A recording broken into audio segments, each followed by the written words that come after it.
Welcome back to Kairos Conversations. I'm Courtney Trotter, your resident Hebrew enthusiast, and I'm joined today by Ryan Martin, our New Testament Greek guy. If you're someone who likes to learn more about the original languages of Greek and Hebrew, dive into the cultural backgrounds, or want to know more about Greek and Hebrew resources, you have found the right place because we want to help you discover the world of the Bible through the original languages. Today, we've got a unique episode of Kairos Conversations because we're not going to be introducing new material per se or digging into some of those languages or concepts that we like to talk about often. But instead, we've got a special treat. Our New Testament Greek guy, Ryan Martin, has gone back to school. He is getting his PhD. And so we just all thought it would be fun to talk about what he's interested in. Ryan and I talk about this all the time. And so often we Bible nerd out together. And so we just thought this might be a conversation that you guys like to listen in on. So we want to dig into, Ryan, how has it been starting school again this late in life? It's great. I'm really enjoying it. Maybe I'm still kind of in that early excitement phase, but I've got a lot of wind in the sail. I've really enjoyed meeting my colleagues. There's 7 of us in the cohort. I have so much respect for our supervisors and the directors of the program at Beeson Divinity School. Most of them, I already know. This is where I did my MDiv as well. But man, it's been so exciting. We've had our orientation and have our first seminar, an Old Testament seminar, actually, coming up soon. So I'm, neck deep in the readings, but it's going really well, and I'm having a lot of fun and really excited about the research that I'll be doing over the next few years. Yeah, that's really fortunate that you get to go back to school, and also fortunate that it's in the same city that you live in. Like, it's not a residential program, but it is nice that it's close by and that you have a theological library close by as well. For So sure. people know you probably like the New Testament and Greek, but there's a wide range, massive fields of study within that. So could you narrow down for us, like, where you want to fall as a New Testament scholar? Yeah, I'm going to be doing my work in Mark. At least that's the plan now, around something that's called the Messianic secret. You've probably noticed in the Gospels that sometimes after Jesus heals somebody or casts out a demon, or one of his followers, especially Peter with the famous one, says who he is, calls him the Messiah. What does Jesus do? He tells him to be quiet. And this has caused a huge conversation in the church and in academia. And I think there are some things about the conversation that I'm not satisfied with and that I want to weigh in on, that I want to learn more about, that I want to better understand, especially as it relates to the book of Mark. So yeah, the Messianic secret in Mark, that's where I want to dig. Yeah, and you have particular theological interests and questions, like you said, but also just some language insights that have come from teaching Kairos and becoming really familiar with Greek. So I know that's something new that you're adding to this conversation. You want to talk a little bit more about discourse and things like that? Yeah, absolutely. So I think a lot of the conversation, especially from the evangelical tradition, has focused on why Jesus would want to do this. Uh, what is Jesus's motivation for keeping a lid on these things? And that is very relevant to the discussion. I'm not saying it's not, but what I think is underdeveloped is from kind of a literary perspective. Why does Mark make such a big deal out of this? Of all the things that Mark could talk about, right? He has a limited amount of space. Got to fit this on a scroll. Got a limited amount of space. Why does the book in its final form, the gospel in its final form, think that this is so important? It's everywhere. It's some like 7 or 8 times, depending on kind of what you call what.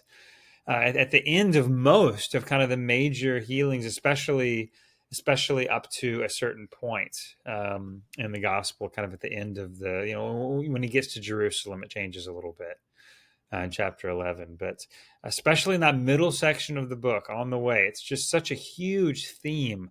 So what is Mark's motivation in making this a big part of his gospel? And there's lots of things that go into that, from kind of the narrative side of how the story fits together and how Mark is telling it, And then on the Greek side, there's a lot of what we might call turbulence. There's a lot of interesting things happening at these points in the narrative. It's as if the story wants to draw your attention into the fact that Jesus is saying, "Hey, be quiet," and also that Mark is saying that the people weren't quiet.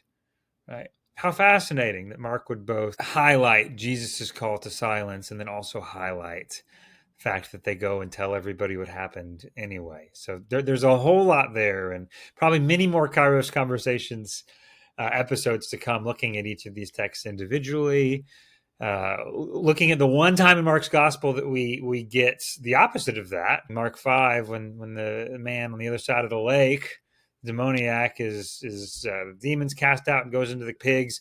What does Jesus say then? He says, "Go and tell." Right.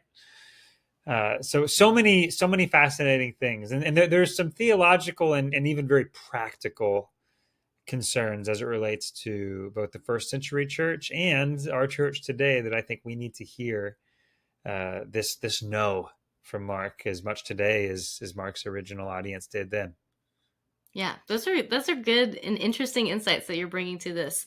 And if for people who aren't as certain as when we say the word discourse, what do we mean by that? And like, what do we mean by looking at the original languages in this new way? There are scholars that bring multiple different levels of expertise to a text, even if they're within the gospel field or within the Pauline field. Some of them bring more theological insights or cultural, historical background insights. But what Ryan, since we like do Greek all the time, what he focuses on is looking at how does a narrative want you to pay attention to certain things, foreground certain things, or background certain things, and where just the ways that the Greek is interesting, right? Just like we know how to pay attention to a good story when it's being told in our native language, how can we look at the Greek like that, like we're approaching it on its own terms, in language on its own terms. So yeah, those are really cool insights. And if you want to look at some of the videos where we've done some discourse analysis before, we have a video on the woman with the problem of blood where Ryan talks about some of these things. And so those are really exciting. So you can get some insights as to what that might look like. All right. So Ryan, those are really good intro to what you want to do. But what is your program like? There's so many varieties of PhD programs. And this is a new one. You're working with it as it's getting started, so you get to see it on the ground and see what some of those decision-making processes are like and building the program. So what is it like? It's very broad, and I love that. So we have 6 seminars across the first 2 years, and it's Old Testament, New Testament, history, theology, kind of cultural / apologetic questions. And all the students, regardless of whether they're writing New Testament or Old Testament or theology dissertations, are all taking those seminars together. The idea here is that all of our work will be formed by kind of this interdisciplinary approach and trying to bring a lot of different things into our research that maybe if you just stuck in your own lane and did your own thing, you wouldn't feel that good kind of pressure to. So very excited. I mean, like I said earlier, our first seminar is an Old Testament seminar, and looking for ways to tie what we're studying and reading into what my research is going to be, even from that side. So all of us are taking those same seminars, very broad, but also very much trying to gear us towards writing a very specific dissertation that advances and contributes to a conversation in a very specific place. Just doing this, having pulled from a wide variety of places. The degree is called, it's a PhD in theology for the church. So the vision for this is that, yes, the highest level of, I think, academic excellence, and they want us to write good dissertations, well-researched and well-formed ideas. But at the same time, they want to keep us on the ground and to do projects that are practical and useful to the people of God, in such a way that the end view of our research is a stronger and more healthy church. Yeah, that's a really great vision. And if, Beeson is a smaller divinity school, it's got, just about 100 or a little bit more than that students in the master's program, and you've got 7 students there with you in your cohort. but if people aren't familiar with it, that's the kind of the goal of Beeson, even at the seminary level, is to have a broad range, so you're not siloed into one thing. So I can go over there and talk with uh, theology colleagues doing this or that, or I can talk to New Testament colleagues and have a pretty good idea of what the field is doing, but also from a broad range of traditions. Like, it's not a seminary that wants to push onto you one tradition, but to give you the best of each field. So you'll have professors from multiple different Protestant backgrounds. And so whenever you have theological discussions, they are discussions. You know, you don't have to come settled and with your thoughts that already formed, and that it's part of that spiritual formation process that you learn how to reason and argue from Scripture and also benefit the church in that regard. So I like that they're not just trying to create scholarship that ends up in a library, but maybe scholarship that ends up on my bookshelves behind us, right? So that's very Yeah, cool. absolutely. So Ryan, one other question I have for you, that if people are looking into PhD programs, this is something that they might have noticed, that there are some programs that are residential, some that are at a distance, and also some where you have to come with your idea already prepared, and others where you work with your mentor advisor to kind of collaborate on your idea a couple years into your program. So where does Beeson fall on those two scales? Is it residential, non-residential, and do you have to come in with your idea? Yeah, it's technically non-residential. Um, but right now, most of the cohort is residential, and we're enjoying that because we get to kind of do life together in a way that maybe other future cohorts won't. But no, it is a non-residential program. You have to come for 3 weeks out of the year for a 1 week intensive seminar.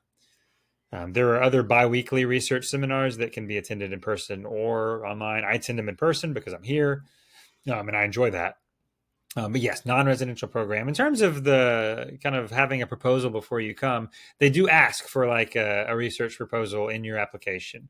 But the understanding is that that will change and develop in the first couple of years as you're both taking these courses and reading and talking with your supervisor. Like all of that will affect these things.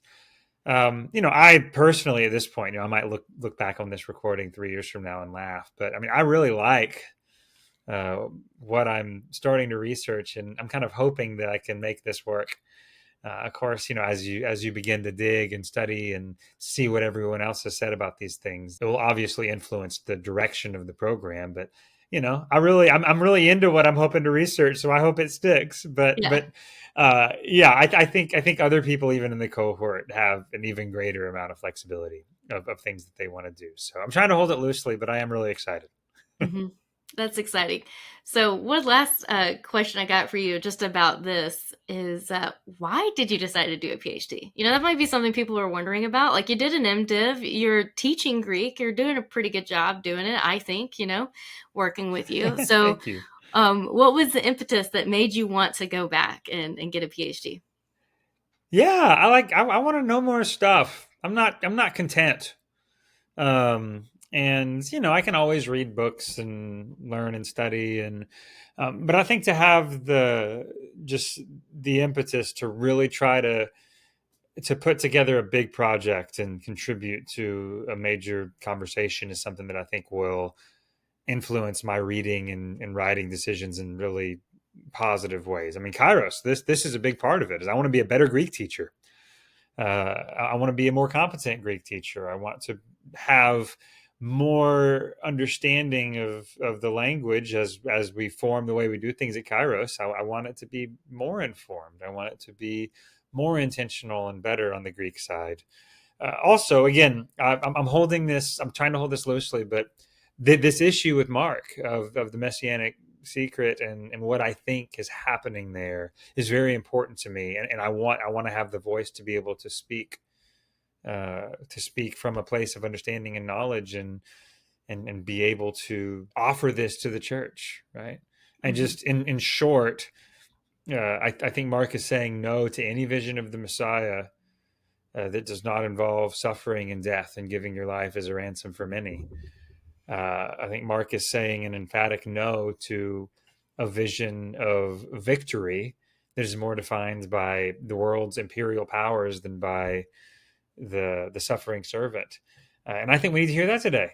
I really do. And I think that this opportunity to research and study, I hope to find resources that are useful and helpful to the church, to the people of God, especially in this weird age of kind of the power dynamics of church versus culture, and maybe ways that we might be tempted to to follow a different kind of Jesus than the one that's presented to us in the Gospels. So there's the why. I'm really excited. I want to answer these questions that are keeping me up at night. Right. Yeah. So really, really fun to have this opportunity to be able to do that. Mm-hmm. And sometimes it's really good, like you said, you can always read on your own, but when you're forced to read things that you wouldn't normally read, it does change you. And you have that ability of somebody outside of you saying, have you thought about this? Are you sure? Are you certain Yeah, about those conclusions? And so that challenge is often something you can't get if you're just chilling by yourself in your office, right? So for sure. it helps to have some perspective on your own study.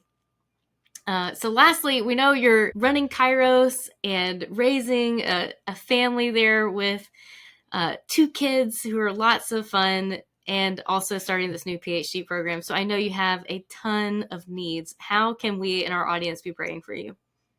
That what you just said.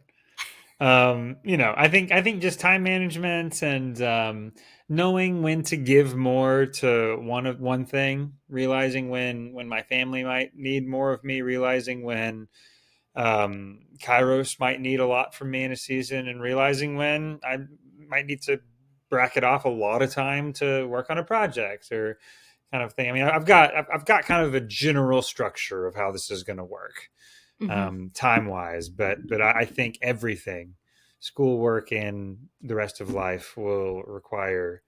The needs will ebb and flow, and I'm praying for the wisdom to be able to know how to do that well, and for grace, grace from my family, grace from Kairos, Courtney, grace from my supervisors and colleagues when like when I am stretched, when I am thin, and so far, I mean, I have felt all the grace from all the places already, and I feel like a couple months in here, I feel like it's going pretty well in terms of that time management. So, but it is daunting, especially moving towards the dissertation phase. That'll be a lot, and I've never written a big book before. I guess our great curriculum is a little bit like that, but this will be very different. Yeah. So yeah, just for grace and wisdom as I kind of walk these things. And I guess if I were to just add one more thing, just that my project would be useful to the church. I want to approach this with a lot of humility, willingness to be wrong, willingness to be proven wrong. But I mean, come on! Like, of course, I want to come up with something that's good and useful and honors God and is useful to His people. So, just pray that the research that I do would be to that end.